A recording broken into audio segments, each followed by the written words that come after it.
messieurs, bienvenue à Dites-moi tout. Nous recevons encore une fois le prophète Joël Francis Tatou, qui est le pasteur responsable de l'église Porte des Cieux.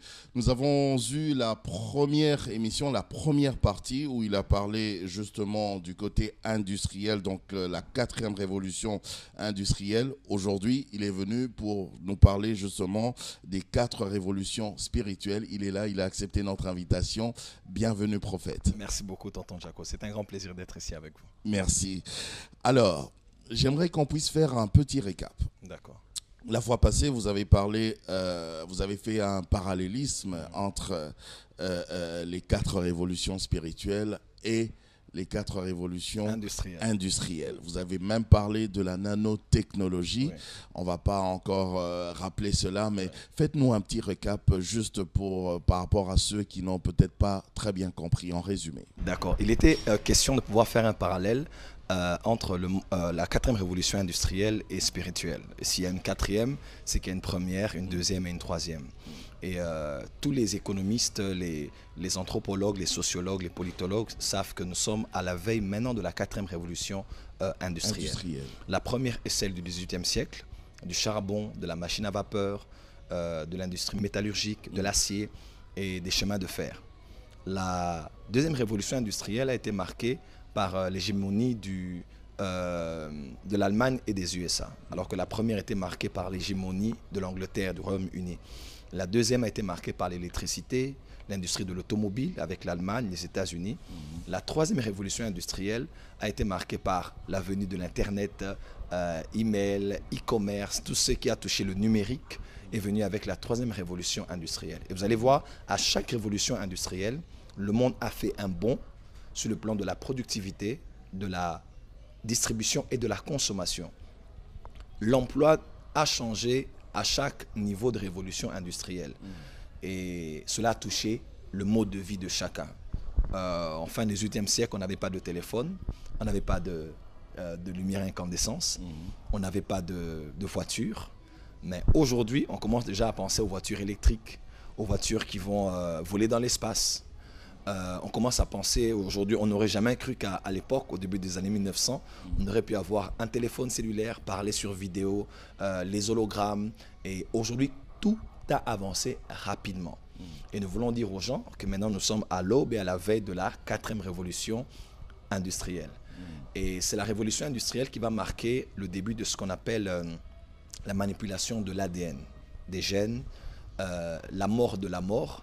C'est un projet d'ailleurs de Google de pouvoir tuer la mort, de pouvoir repousser les limites de la longévité. On peut aller maintenant à 300, 400 ans par la nanotechnologie, par la manipulation de notre ADN.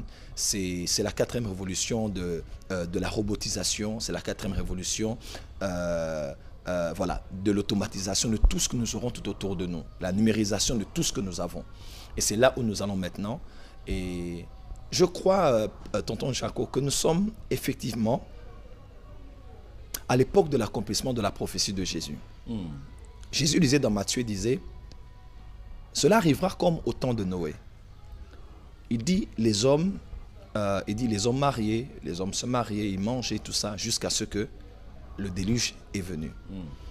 En d'autres termes, beaucoup de chrétiens pensent que la fin des temps ne sera marquée que par manger, boire, se marier, c'est ce que nous voyons tous les week-ends. Jésus voulait dire plus que ça. Parce que maintenant, quand on va en profondeur, on se pose la question, qu'est-ce qui s'était passé à l'époque de Noé? Effectivement, c'est Genèse 6, verset 1. On a des fils de Dieu descendus selon le judaïsme au mont Hermon. Ils étaient à 200 et ils sont descendus.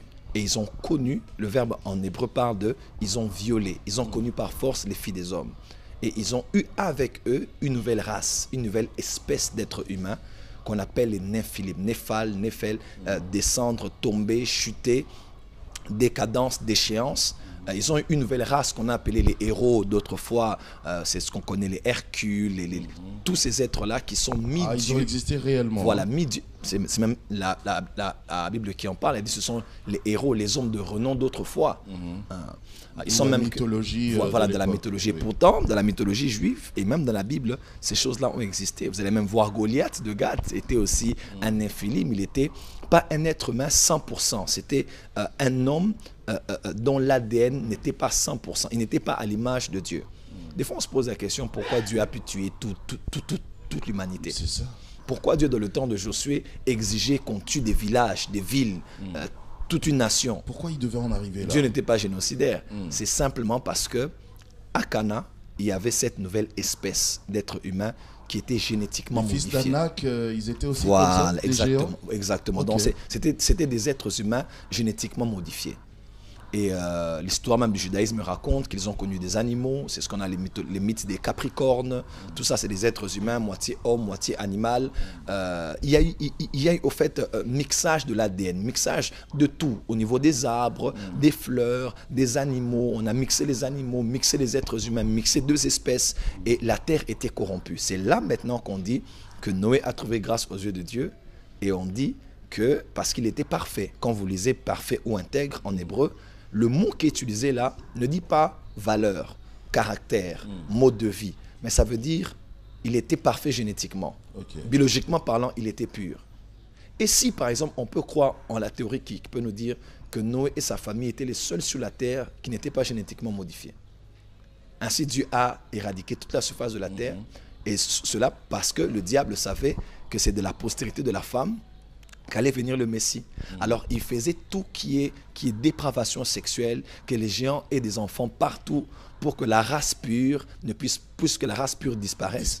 Et qu'il n'y ait pas la venue du Messie. Voilà, exactement, exactement. Voilà pourquoi la sémence du serpent, c'est pas les païens, non, la sémence du serpent, c'est surtout ceux-là qui sont génétiquement modifiés. Et aujourd'hui, nous sommes au 21e siècle, il y a la manipulation des gènes, on fait déjà le mixage des hommes et des animaux. Il y a le clonage, il y a des bébés à la carte. Aujourd'hui, on peut commander un bébé. Les gens Dieu que tu veux, cheveux que tu veux, morphologie que tu veux. Parce que l'homme va en profondeur dans les études de l'ADN pour pouvoir tuer ou même prévenir des cellules cancéreuses. Donc, nous sommes à l'époque de l'accomplissement de Noé. Voilà pourquoi Dieu descendra pour confondre l'homme et le déluge viendra encore, la grande tribulation viendra. Et c'est le moment de croire en Jésus-Christ parce que sur le plan de la science et le plan de la spiritualité, l'homme veut créer un homme. Et c'est tout ce que nous voyons aujourd'hui. Alors, là, c'était notre récap. Oui, oui. S'ils veulent, ils peuvent encore suivre la première partie. Il n'y a aucun problème. Alors, je suis vraiment intéressé maintenant. Aujourd'hui, j'ai cette soif depuis la première émission. Oui. Du côté spirituel, justement. Oui. Parce que vous aviez dit quelque chose, vous avez dit le spirituel, c'est lui qui influence le matériel. Voilà pourquoi vous avez même commencé par, dans votre introduction, à expliquer tout ce qui était matériel. Tout ce qu'on avait, on possédait entre nos mains. Nos mains, les voilà. domaines. Alors, le spirituel maintenant. D'accord. Vous permettez aussi 4 révolutions? 4 révolutions. Bah, dites-nous tout. Si vous permettez, je vais lire pour vous un texte. Je vous en prie. Nous allons dans Hébreux, l'épître aux Hébreux. Je vais lire à partir du verset 6. Il est écrit, comme il dit encore, Hébreux 5, verset 6 et suivant, comme il dit encore ailleurs, tu es sacrificateur pour toujours selon l'ordre de Melchisédek. C'est lui qui, dans les jours de sa chair, ayant présenté avec de grands cris et avec de larmes de prières et des supplications à celui qui pouvait le sauver de la mort, et ayant été exaucé à cause de sa piété, a appris, bien qu'il fût fils, l'obéissance par les choses qu'il a souffertes, et qui, après avoir été élevé à la perfection, est devenu pour tous ceux qui lui obéissent l'auteur d'un salut éternel.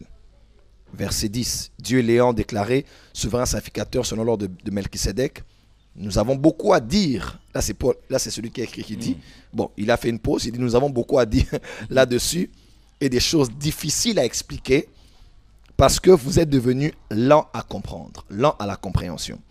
Et dit, vous en effet, qui depuis longtemps devriez être des maîtres, devriez avoir la maîtrise. Il dit, vous avez encore besoin qu'on vous enseigne les premiers rudiments des oracles de Dieu. Vous en êtes venus à avoir besoin de lait et non d'une nourriture solide. Or, quiconque en est au lait n'a pas l'expérience de la parole de justice, car il est un enfant. Il est un népios, comme on dit dans le grec. 14. Mais la nourriture solide est pour les hommes faits, pour les huios, les fils en grec, pour ceux dont le jugement est exercé par l'usage à discerner ce qui est bien et ce qui est mal. Chapitre 6, verset 1er, il dit, c'est pourquoi laissant les éléments de la parole de Christ, laissant les éléments, il dit, tendons vers ce qui est parfait, sans poser de nouveau le fondement sur le renoncement. Là maintenant il parle des fondements, du lait, des rudiments, de la nourriture des enfants. Il dit, c'est le renoncement des œuvres mortes, repentance, sanctification, la foi en Dieu, la doctrine des baptêmes, de l'imposition des mains, de la résurrection des morts et du jugement éternel. C'est ce que nous ferons si Dieu le permet. Amen. Amen. Voilà, je pense que je vais développer ce texte pour nous expliquer là où nous allons.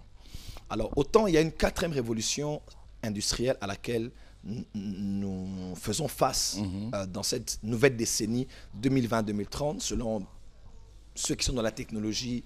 Les économistes disent que nous y entrons en plein dedans. La 3e est en train de toucher à sa fin. Autant nous savons aussi que spirituellement, nous entrons dans la 4e révolution spirituelle. Alors, Jésus est né dans l'an 0. Bon, déjà, en amont, quand on pense à la création du monde, 500 ans, on a eu les patriarches. 500 ans, on a eu les prophètes qui font 1000 ans. 500 ans, on a eu les rois. 500 ans, on a eu les prêtres. C'est comme ça que Dieu a travaillé dans les dispensations. On a 2000 ans. Jésus naît dans l'an 0. Dans l'an 0, Jésus est né. L'an 30, l'Église est née. Vers l'an 30. Jésus meurt, l'Église naît 50 jours après la Pâque ou la Pécha, lors de la Pentecôte. L'Église naît dans l'an 30. 70 ans après, il y a la destruction du temple par les Romains. 200 ans après, l'an 0, il y a Constantin qui naît. 300 ans après, l'Église primitive des apôtres est devenue l'Église catholique romaine, l'Église universelle, reconnue par l'empereur Constantin. 1000 ans après, l'islam naît. Et 1500 ans après, on a la réforme protestante. Et maintenant, nous sommes à 500 ans après, 2 ans passés. On a fêté les 500 ans de réforme protestante. C'était en 2018, octobre 2018. On a fêté 500 ans. Donc, ça fait 2000 ans depuis que Jésus-Christ est venu sur terre. Oui. Donc, la première évolution spirituelle a eu lieu lors de la Pentecôte. C'est là que l'Église est née. Elle est venue sur la terre. Le Saint-Esprit est venu officiellement sur la terre. Quelque chose de formidable s'est passé. Extraordinaire. Les gens ne comprenaient pas ce qui arrivait. Jésus-Christ a pris son propre sang. Beaucoup de gens, quand on parle du salut, ils pensent que Jésus nous a rachetés entre les mains du diable. Il nous a pris entre les mains du diable et il a donné son sang à Satan. Genre, je paie à Satan mon sang. L'échange, oui. L'échange et je récupère les âmes. Et pourtant, non. Jésus nous a pris entre les mains du diable, mais il a donné de son sang à Dieu. Ça, c'est une meilleure interprétation de la sotériologie. Il est allé dans le tabernacle céleste et il y a versé son sang. Et il a fait le travail du souverain sacrificateur. Il n'a pas payé son sang chez le diable. Non. C'est pas comme le monde. Donc, je vais racheter quelque chose qui m'appartient, je te paye. Non, il a donné son sang à Dieu et il a pris ça chez le diable. Parce que là aussi, on n'a jamais très bien compris. Quand on parle du rachat, ça s'est passé comment alors? Oui. Lui, il nous a racheté comment? Qu'est-ce qu'il a donné alors au diable en échange? Il n'a rien donné au diable. Il n'a rien donné. Il a plutôt récupéré chez le diable. Parce que celui qui a besoin du sang, le sang ne satisfait pas à la victoire du diable. Mais le sang satisfait à la volonté de Dieu. Parce qu'autrefois, le sang se versait sur le propitiatoire et il annonçait déjà l'agneau de Dieu qui allait venir pour ne pas couvrir mais ôter les péchés du monde.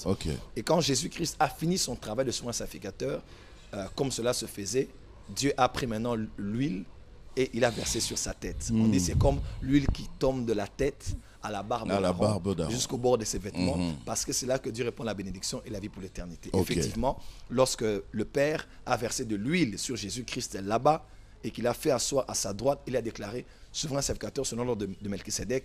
L'huile est tombée sur la tête de Jésus et nous qui sommes le corps de Jésus sur la terre, on avait reçu le Saint-Esprit ou l'huile lors de la Pentecôte. C'est ça l'explication, oui. Voilà, donc la Pentecôte, au fait, c'était l'Esprit de Dieu, l'huile qui coulait de la tête de l'Église, Jésus, et qui venait maintenant sur le corps. C'est là maintenant qu'on a eu la naissance de l'Église. C'était la première évolution. La première évolution spirituelle. Elle a bouleversé le monde, Jérusalem, les nations environnantes. Et après, Antioche, acte 11, acte 13, on voit l'évangile qui va maintenant, acte 10 surtout, avec Corneille, qui va maintenant chez les païens. Et puis, répandue dans le monde entier jusqu'à ce jour. Mais après 1500 ans, l'Église a commencé à sombrer à cause de la religion. La foi aux œuvres plutôt qu'à la grâce de Dieu, le salut par les indulgences et par beaucoup de choses. Des hommes se sont levés 1500 ans après et ils ont commencé la deuxième révolution spirituelle qu'on appelle la réforme protestante. On a les Zwingli, les Jean Hus, les Martin Luther, les Wesley. Ils ont fait avancer l'Église à un autre niveau. Ils ont restauré des doctrines de la parole de Dieu qui sombraient dans les ténèbres à cause de la contextualisation, de la papauté, de la tradition, de la religion, de toutes ces choses. Ils ont dit non, on ne veut pas de ces choses parce que la Bible ne dit pas ainsi. Donc ils étaient contre Constantin. Voilà, ils étaient totalement contre parce qu'avec Constantin, on a commencé à pratiquer le pédobaptême, le baptême des enfants. On a commencé à pratiquer le baptême de l'aspersion plutôt que de l'immersion parce qu'on devait honorer la famille royale. On ne pouvait pas, ce n'était pas bien séant de les mettre dans l'eau. Il fallait juste mettre des gouttes d'eau. On a commencé à le faire pour des enfants. C'est là que les baptistes sont venus. Ils ont restauré la dimension du baptême après même ce que les luthériens avaient fait et ainsi de suite. Et au début des années 1900, on a eu maintenant la troisième révolution spirituelle dont nous jouissons aujourd'hui des bienfaits.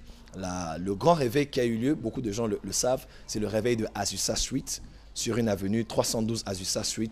Des hommes et des femmes se sont retrouvés, ils avaient faim de Dieu, faim de la présence de Dieu à Los Angeles. Ils ont dit, Seigneur, déchire les cieux, la gloire de Dieu est tombée. Ils ont commencé à prier comme ça et pendant 3 ans et demi, le réveil était fort aux États-Unis. Les Smith Wigglesworth passaient par là, le William Marion Branham passait par là avec un homme borgne qui s'appelait William Seymour. C'était un black, un homme de couleur. Il a amené un grand réveil. C'est même là qu'il y a eu le mouvement des pentecôtistes qu'on appelle les assemblées de Dieu. Aujourd'hui, on a la Borne et beaucoup d'autres assemblées de Dieu, Philadelphie, ici ou ailleurs, mais qui font partie des God Assembly. C'est né à partir des années 1900, 1903, 1906, c'est là que ce mouvement est arrivé. Il a amené les réveils qu'on a connus de Healing Movement avec les Catherine Kuhlman, les Benny Hinn, les Paroles de foi, avec les Kenneth Hagin et tout ce que nous connaissons aujourd'hui. L'Église du Congo a fêté les 50 ans. Oui. Les 50 ans, de son réveil, depuis la venue de Tel Osborne. Tel Osborne était coaché par un homme qui s'appelait Francis, et cet homme était comme l'un des encadreurs aussi du prophète William Marion Branham. Donc vous voyez, c'est un peu la même vague. Osborne est venu en Afrique, au Congo, au Nigeria, on a eu Idaosa, ici on a eu Adi Nyabala, et vous voyez là où nous sommes arrivés avec le mouvement qui a commencé. C'était un peu un mouvement mondial, on va dire. Mondial, qui a touché jusqu'en Afrique ici. Alors maintenant, nous nous apprêtons à la 4e révolution spirituelle. Et l'image que nous avons prise, c'est le parcours d'Élie avec Élisée. Là, maintenant, nous entrons en profondeur. Le parcours d'Élie avec Élisée. On a vu 4 phases dans ce parcours. La première phase, ils sont arrivés dans un lieu qu'on appelait Gilgal. C'est à Gilgal qu'il y a eu la circoncision. Gilgal, c'est le lieu de la circoncision. Le prophète dit, reste ici. Moi, je dois aller plus loin. Il dit, non, non, non, je ne resterai pas ici. Je dois avancer. Je pense que tous ceux qui nous suivent doivent avoir le verbe avancer en esprit. Il a dit, non, non, non, je ne veux pas rester ici. C'est bien qu'on soit ici, mais on doit avancer.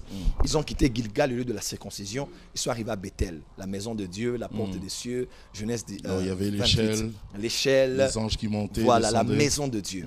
Ils sont restés, non, non, non, si je ne reste pas, j'avance. Il dit, moi, je ne te laisse pas aussi, je te suis. Ils quittent Bethel pour Jéricho. 3e phase. Ils arrivent là. Jéricho, c'est le lieu de la guerre, du combat. Nous connaissons l'histoire de Jéricho. Il a dit, on ne reste pas ici maintenant, on va aller au Jourdain. Et la dernière phase, avant l'enlèvement d'Élie, c'est là qu'on a appelé le Jourdain. Et j'aimerais dire à l'Église, nous avons quitté la première révolution spirituelle, la 2e, la 3e et la 4e révolution spirituelle, c'est celle qui sera censurée par l'enlèvement de l'Église. Autant cela a été le cas pour Élie, autant cela est le cas aussi pour l'Église. L'être humain connaît 4 phases aussi. Nous avons l'enfance, deuxièmement nous avons l'adolescence, la jeunesse, nous avons l'âge mûr et nous avons la vieillesse. La vieillesse. Et notre monde, notre univers connaît aussi des phases. Ceux qui sont du domaine ésotérique, ils disent que nous sommes en train maintenant d'aller dans l'âge du Verseau. L'âge du Verseau. L'âge du poisson a commencé à connaître, selon eux, a commencé à connaître son déclin depuis 2012. Parce qu'on risque de dire que c'est le prophète qui l'a dit, voilà, un magicien. Oui, oui, non, parce que c'est très important. Quand vous êtes prophète, quand vous êtes père, quand vous êtes leader, vous devez avoir une vue globale de ce qui se passe. Parce que je crois que ceux qui nous suivent ne sont pas tous des chrétiens et ils doivent savoir que nous savons ce qu'ils savent, mais la vie se trouve en Jésus-Christ. Depuis 2012, c'était le pic de la chute de l'ère du poisson pour maintenant entrer dans l'ère du Verseau, qui sera pleinement dans son paroxysme vers 2100. Voilà, 2100. Nous allons entrer en plein dans l'ère du Verseau. Et ça ne demande même pas d'être ésotérique. C'est juste une question de connaître les constellations, de connaître l'astronomie. C'est des choses tout à fait naturelles. Le signe du zodiaque. Voilà, mais c'est biblique aussi. Alors, mais nous croyons que nous entrons dans la phase maintenant de la manifestation des fils de Dieu. La 4e révolution spirituelle, c'est celle qui nous fait quitter Gilgal pour Bethel, Bethel pour Jéricho, et Jéricho pour le Jourdain. Alors, on doit maintenant expliquer quelque chose. Gilgal, c'est le lieu de la circoncision. C'est le lieu de la nouvelle naissance, de la sanctification, d'une marque extérieure qui montre ton appartenance à une population. Ton alliance. Voilà, la circoncision était extérieure. Même David, quand il regardait Goliath, je parie qu'il avait ouvert un peu son pantalon. Il a vérifié, il dit, moi je suis circoncis, toi incirconcis là. Parce que moi j'ai la marque des fils d'Abraham. Et c'est le lieu où on manifeste extérieurement son appartenance à une population ou à un Dieu. Et c'est le lieu de la sanctification, des bonnes œuvres, des choses que nous faisons qui montrent que nous avons abandonné le monde, nous sommes nés de nouveau et nous appartenons à Jésus. Juste une parenthèse. Oui. Quand on parle de la circoncision, et ça c'est une question que j'avais envie de poser depuis toujours, depuis des années. Je vous en prie. Comment ça se passait alors pour les filles, les femmes? On pouvait faire une circoncision pour les garçons, les mâles. Mais non, pour les femmes, les filles, on faisait comment? Elle n'était faite que pour les hommes, selon les écrits de la Bible, que pour les hommes. Mais plusieurs nations ont différentes manières de traiter les femmes, les Ouest-Africaines, les Peuls, même au Rwanda. Ce sont des pratiques purement traditionnelles, coutumières, selon les populations. Mais selon ce que la Bible nous dit, c'était le mâle qui devait être circoncis le 8e jour, et on a l'exemple du Seigneur Jésus-Christ. Donc par le mâle, l'alliance pouvait entrer dans toute la maison, toute la famille. Exactement, parce que c'est lui qui était circoncis. D'accord. Et là, on est à Gilgal. D'accord. C'est là où l'Église est dans la phase de prêcher la nouvelle naissance, le renoncement aux œuvres mortes, la sanctification et ainsi de suite. Les bonnes œuvres extérieures qui marquent notre appartenance à Christ. C'est bien, mais ce n'est pas encore la perfection. Comme ça que l'apôtre Paul dit dans Romains 12, il dit, afin que vous puissiez discerner quelle est la volonté de Dieu, ce qui est bon, agréable et parfait. Des fois, nous sommes dans ce qui est bon et nous croyons que c'est parfait. Non. Des fois, le bon peut être ennemi du parfait. On dit ce qui est bon, agréable et ce qui est parfait. Donc, il y a un processus. Voilà. Donc, bon, agréable et puis parfait. Donc, la volonté de Dieu n'est pas seulement que vous puissiez être né de nouveau, marcher dans la pureté, dans la sainteté. C'est bien, mais c'est bon. C'est bien bon. C'est bien bon. On quitte là, maintenant on va à Bethel. Bethel, c'est la maison de Dieu. C'est là où l'Église est dans la phase de nous apprendre des choses sur la maison de Dieu, le culte à Dieu. La porte des cieux. La porte des cieux. C'est là où on quitte Exode, là où on est racheté par l'agneau pascal. On va maintenant dans Lévitique. Là, maintenant, on est dans la maison de Dieu, on apprend à adorer Dieu, les offrandes, les dîmes, le service de la maison de Dieu. Là, c'est à Bethel. Et beaucoup de pasteurs sont à Bethel. Mais Bethel, il ne faut pas rester là. Il faut aussi quitter Gilgal pour Bethel. Mais Bethel aussi... Il faut toujours avancer. Il faut toujours avancer. Parce qu'on est en train de bâtir quelque chose. On tend vers la perfection. Après, il y a ce qu'on appelle Jéricho. C'est le lieu de combat spirituel. Les démons, les liens, les autels, les liens de famille, les liens de nom, des réclamations, de tout ce qui est du combat spirituel est à Jéricho. On le fait aussi, non? On le fait aussi, c'est très important. Mais ce n'est pas la perfection. La perfection, c'est maintenant d'aller au Jourdain. Au Jourdain, maintenant, c'est la 4e révolution spirituelle. Le Jourdain, c'est une toute autre dimension. J'aimerais dire déjà à l'église ici, le Jourdain est mieux que Gilgal, est mieux que Bethel, est mieux que Jéricho. Donc le Jourdain est parfait. Le Jourdain, maintenant, c'est la perfection. Ce que j'aime dans le Jourdain, ceux qui arrivent au Jourdain ont suivi le cursus. On n'a pas dit que ceux qui sont au Jourdain méprisent Bethel, méprisent Gilgal, méprisent Jéricho. Non, mais ils ont déjà grandi. Parce qu'il faut grandir. On a été enfant, il faut devenir, avoir l'âge mûr, l'âge mature. Et c'est là où l'Église doit arriver. Nous devons quitter la phase de la sainteté. On a même vu ça ici, le renoncement aux œuvres mortes. C'est le lait, c'est le rudiment. C'est le basique. Le basique, c'est la fondation.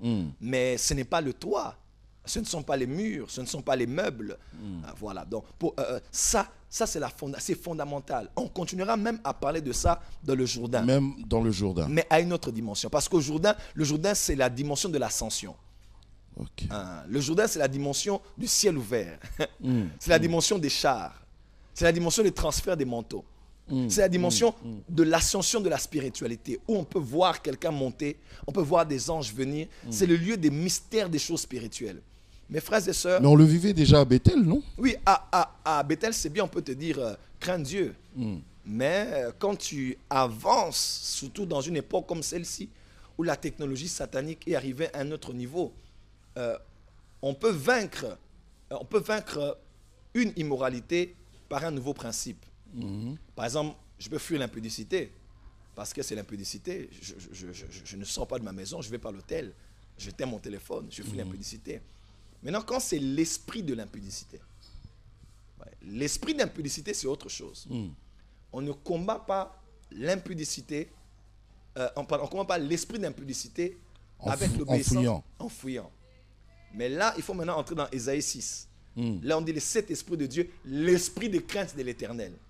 Il y a une dimension, c'est à Bethel qu'on parle de la crainte de l'Éternel. Okay. Je vois que quelqu'un me comprend maintenant. Je vois, voilà. je vois. Dans Bethel, on parle de la crainte de Dieu. Banganzambe, craignez Dieu, craignez Dieu, craignez Dieu. Mais il y a des tentations qui viennent. Ce sont des esprits qui viennent de la mer, qui viennent des eaux, qui sont envoyés dans des savanes pour briser votre foyer, pour faire tomber votre ministère. Là, ce n'est pas question de 15 principes pour fuir l'impudicité. Non. Parce que là, ce sont des principes même qu'on peut utiliser sur Internet.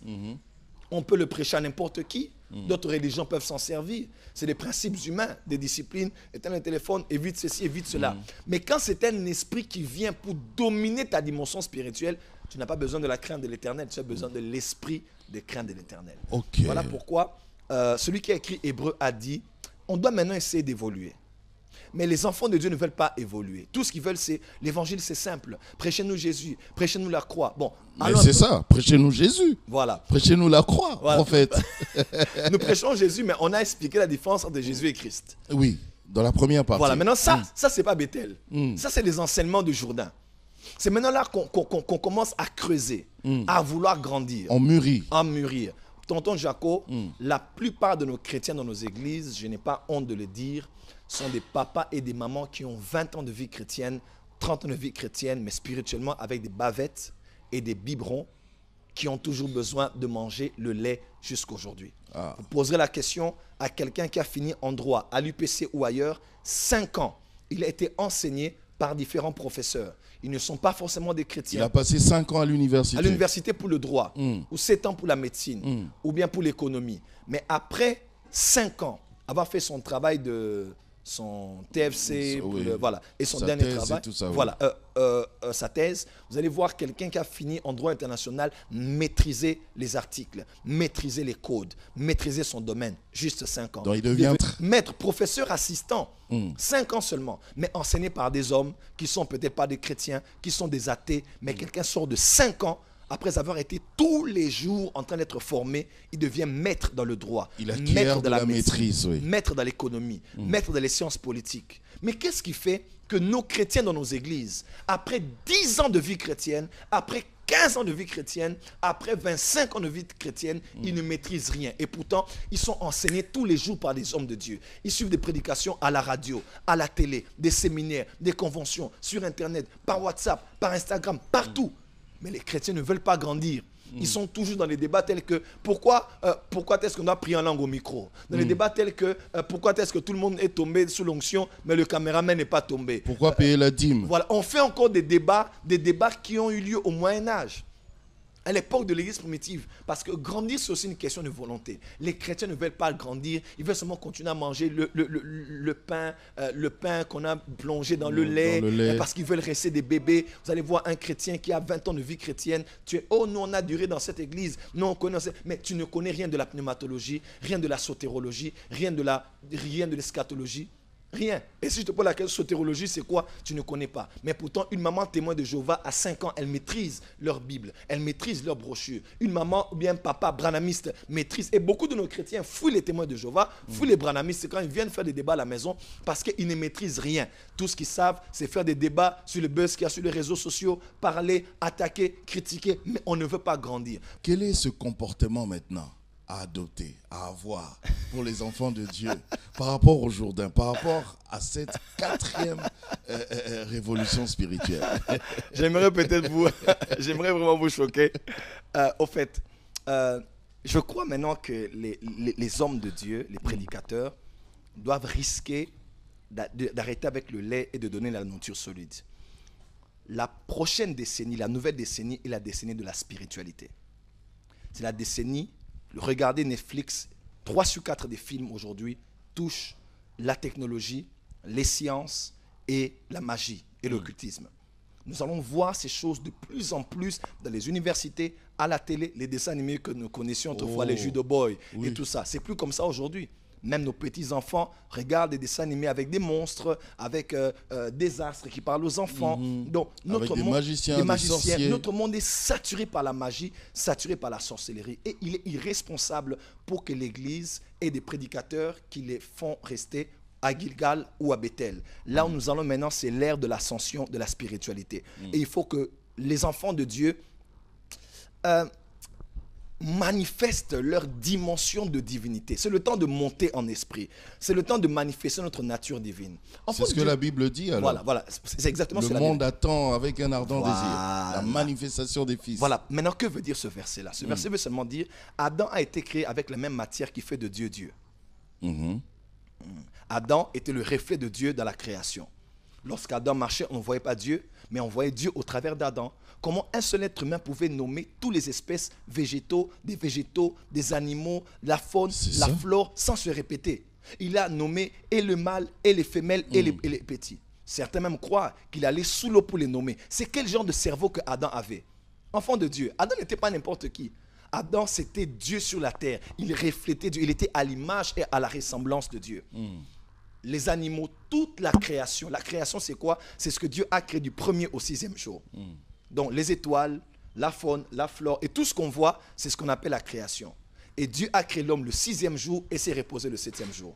On se pose la question, pourquoi Dieu s'est reposé le 7e jour? Il était fatigué, Dieu ne se fatigue pas. Il ne se fatigue pas. Dieu n'est pas humain.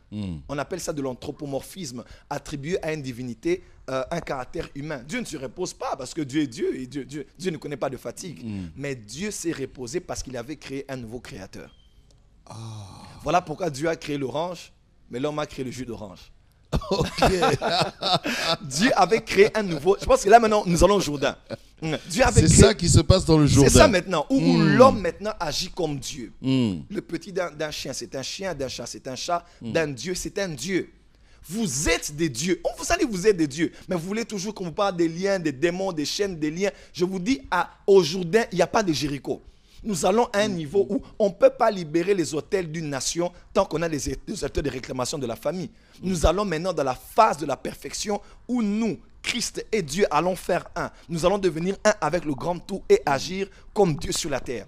Et puisque l'homme avait péché, l'image de Dieu n'était plus vue dans la création. Quelquefois vue au travers des prophètes qui ouvraient la mer rouge en deux, le feu tombait du ciel, l'eau sortait du rocher. On voyait des hommes qui opéraient comme Dieu jusqu'à ce que Dieu est revenu par un homme qui s'appelait Jésus-Christ de Nazareth, qui est venu nous montrer comment on peut vivre comme on était au jardin. Il parlait aux arbres, il parlait à la mer, il marchait sur les eaux, il multipliait le pain. Il était Dieu, 100% Dieu, 100% homme. Lorsque Jésus est parti, la Bible déclare, tel il est, tel nous devons être sur la terre. Sur la terre. Enfants de Dieu, la 4e révolution spirituelle, c'est celle maintenant de la manifestation. On dit la création attend. C'est-à-dire les étoiles attendent. Tonton Jaco, j'aimerais vous choquer. Plusieurs personnes ont déjà vu sur Internet. Nous étions dans un culte comme ça. Il n'y avait pas d'air. J'ai déclaré le vent est entré dans l'église. J'avais vu cette image. J'étais au Burundi, on a parlé à l'avion Kenya Airways qui était déjà au niveau de Kigali. J'ai dit je ne pars pas, l'avion revient pour moi. Et l'avion est revenu. Quelqu'un m'a dit mais qui es-tu? On peut faire des choses comme ça. On a déjà parlé à une femme, pas une fois, plusieurs fois. La femme qui a un enfant mâle dans son ventre, un garçon. L'échographie atteste 3 fois que c'est un mâle. Mais la femme veut une fille. Et on déclare, le sexe de l'enfant est changé. Le nombre de résurrections des morts qu'on a connues. Parce que nous sommes à l'époque maintenant où nous devons opérer comme Dieu. Vous savez, à l'époque des Romains, il y avait plusieurs dieux, mais principalement, il y avait 12 dieux qui contrôlaient les cieux, la terre. Sous la terre, il y avait Hadès, il y avait Zeus, il y avait Poséidon, il y avait toutes ces divinités qui contrôlent Mars. Alors, quand Jésus arrive, il arrive en Israël, sous l'hégémonie romaine, il veut montrer à ces gens qu'il est, lui, le Dieu des dieux, au-dessus de tous les dieux, de toutes ces divinités. Alors, Jésus ne choisit pas 15 hommes. Il ne choisit pas 20 hommes. Il choisit 12 hommes afin de défier les 12 dieux qui étaient adorés à l'époque. Et il les a conféré le pouvoir. Oh my God. Il les a conféré le pouvoir d'agir comme Dieu, d'agir comme des dieux sur la terre. Et c'est là où nous allons. Voilà pourquoi nous devons monter de niveau dans nos messages, monter de niveau dans nos prédications, afin de dire aux enfants de Dieu, les temps sont arrivés où tu pourras passer 40 jours sans péché. Moïse a passé 40 jours, il n'a pas commis aucun péché. Jésus a passé 33 ans sans commettre de péché. La perfection, c'est plus que la sanctification. La sanctification, c'est à Bethel et à Gilgal. Mais la perfection, c'est tu vis avec la conscience de Christ. La conscience du péché est partie. Tu as la conscience d'être un avec Jésus-Christ. Nous entrons dans l'époque maintenant du christocentrisme, où on parlera même plus de combat spirituel. Je vous dis, les temps viennent où le message du combat spirituel va commencer. Je prêche le combat spirituel. Mais là où nous allons, on ne parlera plus des liens. On ne paiera plus des liens de famille parce que Christ disait, moi en Dieu, Dieu en moi. Et nous venons à habiter en toi. Donc nous allons devenir un avec Dieu.